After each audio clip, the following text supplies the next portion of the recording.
Hello student, আজকে 3 নম্বর class, class নম্বর 3। দেখো আজকে হচ্ছে সেক্টর অফ ইকোনমিক।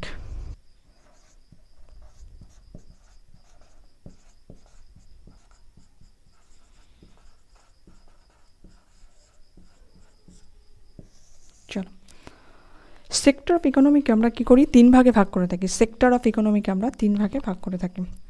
একটা হচ্ছে এ নম্বর, যেটা আসবে প্রাইমারি সেক্টর। প্রাইমারি সেক্টর বা প্রাথমিক ক্ষেত্র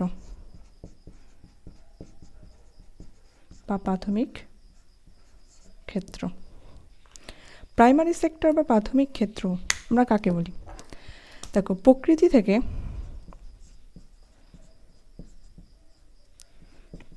থেকে সরাসরি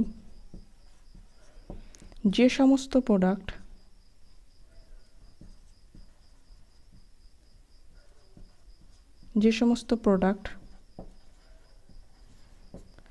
প্রকৃতি থেকে সরাসরি যে সমস্ত প্রোডাক্ট উৎপাদন হচ্ছে বা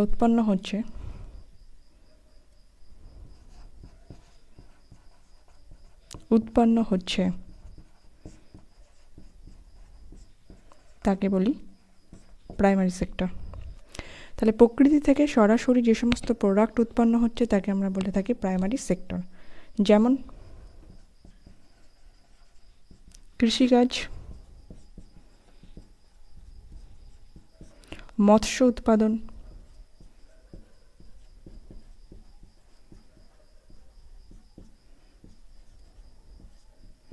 বন সংরক্ষণ,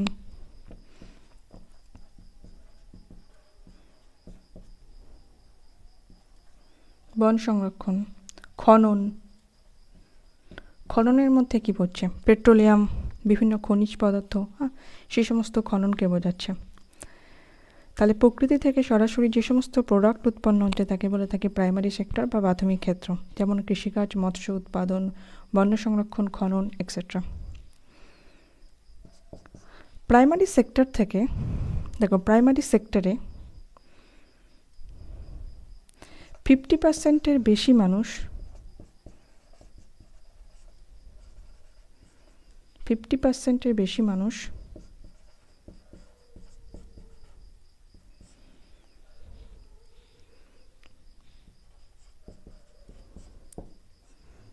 এই সেক্টরের সাথে যুক্ত।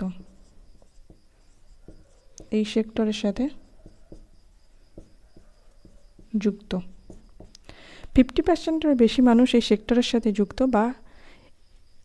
বা এখানে তারা রোজগার করে থাকে। ঠিক আছে, একে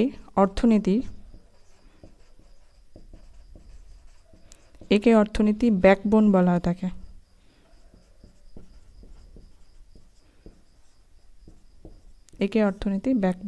থাকে।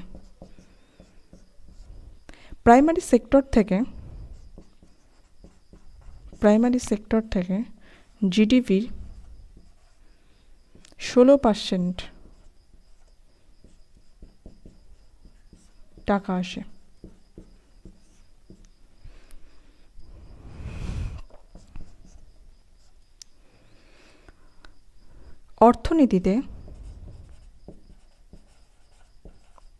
অর্থনীতিতে প্রাইমারি সেক্টরের পরিমাণ, আমি শর্টে করে লিখলাম, প্রাইমারি সেক্টরের পরিমাণ যদি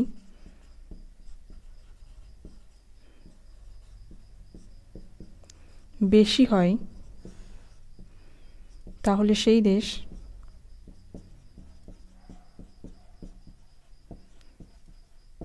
অর্থনীতির দিক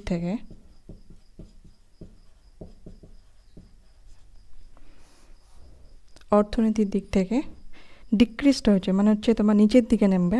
এই যে গ্রোথ কম হবে, অর্থাৎ নিচের দিকে নামবে।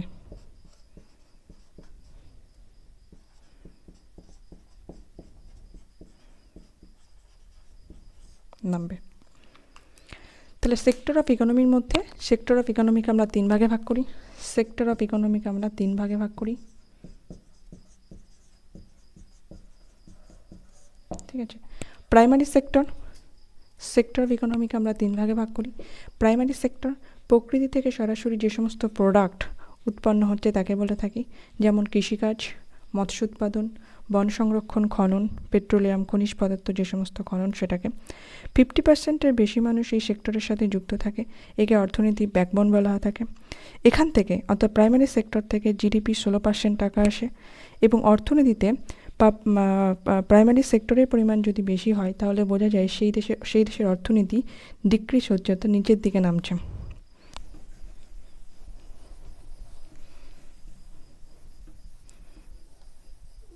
দেখো সেকেন্ডারি সেক্টর, বি বলা হয় থাকে secondary sector. Secondary sector, secondary sector এটাকে ম্যানুফ্যাকচারিং সেক্টরও বলে থাকি।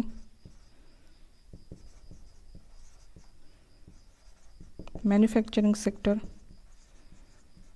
বা ইন্ডাস্ট্রিয়ালিস্ট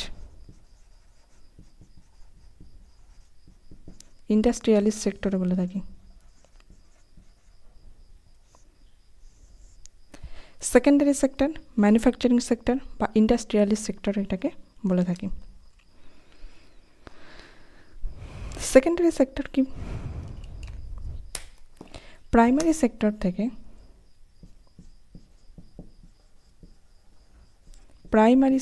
থেকে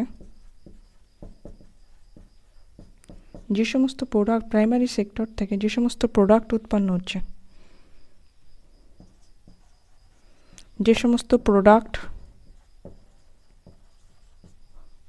হচ্ছে,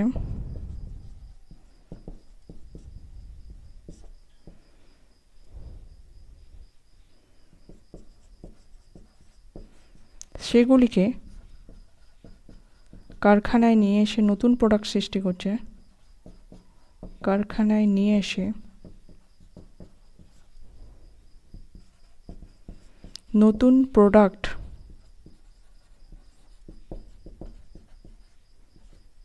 উৎপন্ন করছে,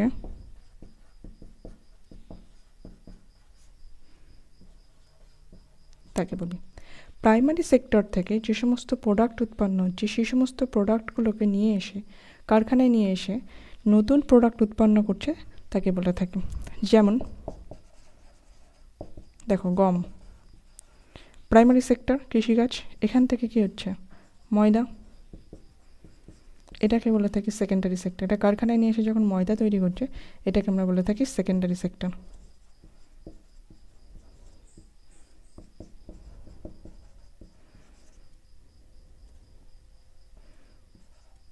ঠিক আছে, এটা প্রাইমারি সেক্টর, এটা সেকেন্ডারি সেক্টর। এখান থেকে জিডিপির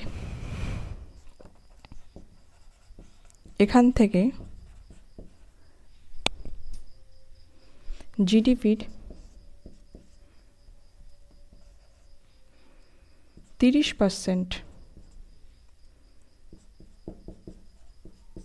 টাকা আসে। এখান থেকে জিডিপি 30% টাকা আসে, তাহলে এখান থেকে কি জিডিপি 30% টাকা আসে। তাহলে সেকেন্ডারি সেক্টরকে আমরা কি বলে থাকি? ম্যানুফ্যাকচারিং সেক্টর বা ইন্ডাস্ট্রিয়ালিস্ট সেক্টর বলে থাকি। প্রাইমারি সেক্টর থেকে যে সমস্ত প্রোডাক্ট উৎপন্ন হচ্ছে সেই সমস্ত প্রোডাক্টগুলোকে কারখানায় নিয়ে এসে নতুন কোনো প্রোডাক্ট উৎপন্ন করে থাকি, মানে করে, তখন তাকে বলা হয়ে থাকে সেকেন্ডারি সেক্টর। যেমন কি গম প্রাইমারি সেক্টরের মধ্যে পড়ছে, যেহেতু কৃষিকাজে গম উৎপন্ন হচ্ছে, সেখান থেকে কারখানায় এসে ময়দা উৎপন্ন হচ্ছে, তো এটাকে সেকেন্ডারি সেক্টর বলে থাকি। এখান থেকে জিডিপি 30% টাকা আসে।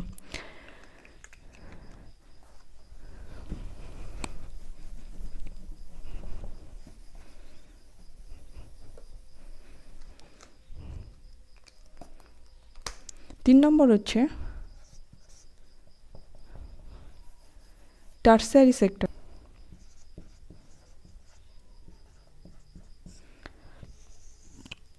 বা এটাকে তৃতীয় ক্ষেত্র বলি।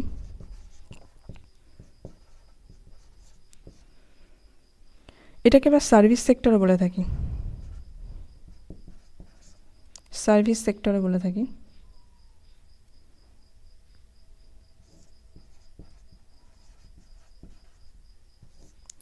টারশিয়ারি সেক্টর, তৃতীয় ক্ষেত্র বা সার্ভিস সেক্টর।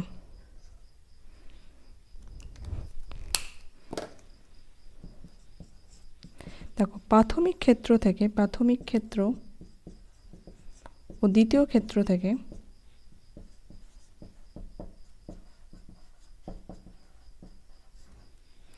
প্রাথমিক ক্ষেত্র দ্বিতীয় ক্ষেত্রকে নিজেদের সেবা হিসাবে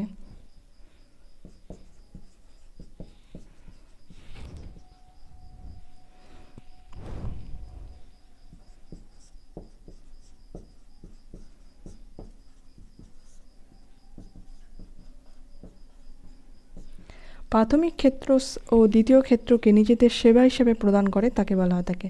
তো প্রাইমারি সেক্টর ও সেকেন্ডারি সেক্টরকে নিজেদের সেবা হিসেবে প্রদান করে তাকে বলা হয় থাকে।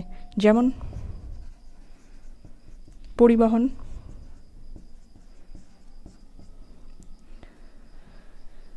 School, college, hotel.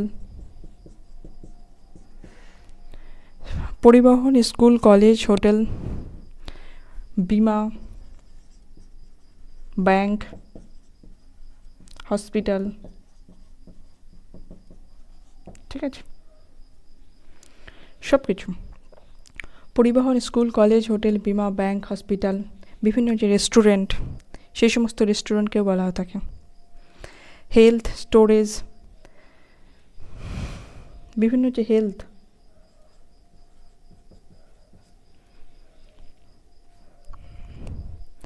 Trade, commerce. ঠিক আছে, ইত্যাদিকে।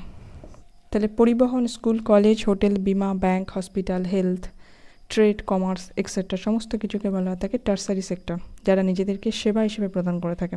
স্কুল কি আমাদেরকে সেবা দিচ্ছে না এডুকেশনের দিক থেকে? কলেজ, বিভিন্ন হোটেল কি করছে? আমাদের খাবারের সেবা দিচ্ছে। বিভিন্ন বিমা, আমাদের লাইফ ইন্স্যুরেন্স যেটাকে দেখে। ব্যাংক, হসপিটাল, বিভিন্ন হসপিটাল কী করে থাকে? আমাদের লাইফ বাঁচায় না? হেলথ, ট্রেড, কমার্স এই সমস্ত কিছু পড়ছে। আচ্ছা, এখান থেকে জিডিপির 54% টাকা আসে। অর্থনীতি উন্নতি তখনই হবে, অর্থনীতি উন্নতি বা গ্রোথ তখনই করবে যখন টার্সারি সেক্টর বা তৃতীয় ক্ষেত্র বা সার্ভিস সেক্টর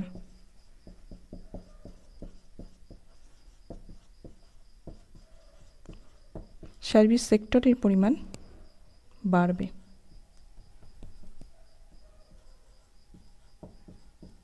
ঠিক আছে, তাহলে সেক্টর অফ ইকোনমিকে তিনটে ভাগে ভাগ করে হচ্ছে। একটা হচ্ছে প্রাইমারি সেক্টর, একটা হচ্ছে সেকেন্ডারি সেক্টর, একটা হচ্ছে টার্সারি সেক্টর বা তৃতীয় ক্ষেত্র বা সার্ভিস সেক্টর। প্রাথমিক ক্ষেত্র দ্বিতীয় ক্ষেত্রকে বা প্রাইমারি সেক্টর ও সেকেন্ডারি সেক্টরকে নিজেদের সেবা হিসেবে প্রদান করে তাকে বলে। যেমন কি পরিবহন, স্কুল, কলেজ, হোটেল, বিমা, bank, hospital, health, trade, commerce etcetera. এখান থেকে জিডিপির কি 54% টাকা আসে। অর্থনীতিতে জিডিপির পরিমাণ, মানে জিডিপির যেহেতু এখান থেকে সব থেকে বেশি পরিমাণ টাকা আসে, তাই অর্থনীতিতে তৃতীয় সেক্টর বা সার্ভিস সেক্টরের পরিমাণ যত বাড়বে তত সেই দেশ অর্থনীতির দিক থেকে গ্রোথ হয়েছে বলে জানা যাবে। ঠিক আছে, আর প্রাইমারি সেক্টরের পরিমাণ যত বাড়বে অর্থনীতির উন্নতি তত নিচের দিকে নামবে। কিন্তু তৃতীয় ক্ষেত্র বা সার্ভিস সেক্টরের পরিমাণ যত বাড়বে অর্থনীতি তত কিন্তু উন্নতির পথে যাবে।